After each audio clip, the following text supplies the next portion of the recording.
There's a hole in the sun, but no need to panic unless you play Pokemon Go.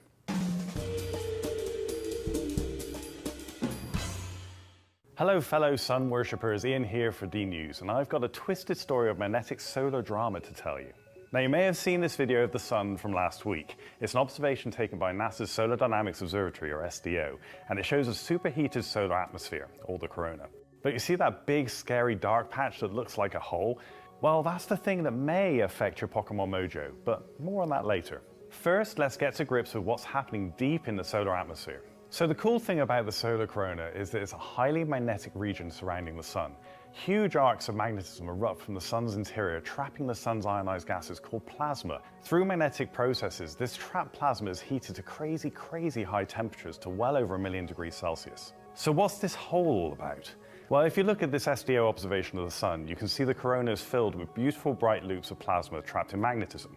These are known as coronal loops, and they are closed magnetic fields. Because they are closed, plasma is trapped and heated, causing them to shine brightly in extreme ultraviolet wavelengths. But often these closed field lines give way to open field lines, basically regions of magnetism that project from deep within the sun, through the sun's outer layers, reaching through the corona and far out into the solar system.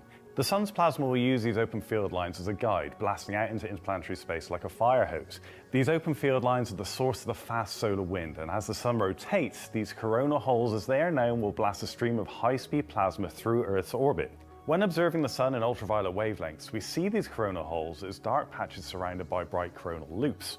Currently, the sun is in a lull of activity, approaching the solar minimum of its 11-year cycle. At solar minimum, the sun's magnetic field becomes less chaotic, so when these coronal holes form, they can look pretty big and dramatic. Now, I know what you're thinking. When's he going to tell me about how this affects me catching Pokemon?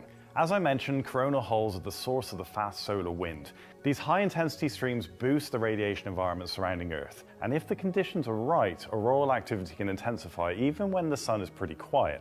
Auroras form at high latitudes when the solar wind particles rain through the upper atmosphere, causing atmospheric gases to glow. These geomagnetic storms can create global electric currents that can overload national power grids. Although unlikely, solar storms could even impact satellites, knocking out GPS and messing with your Pokemon search. Solar flares and coronal mass ejections can even cause global radio outages, possibly impacting air traffic control. Astronauts in orbit will also need to be extra careful to avoid exposure to these radiation hazards. So yes, the sun can impact our everyday high-tech lives, but in this case, the sun's coronal hole looks way more dramatic than it really is.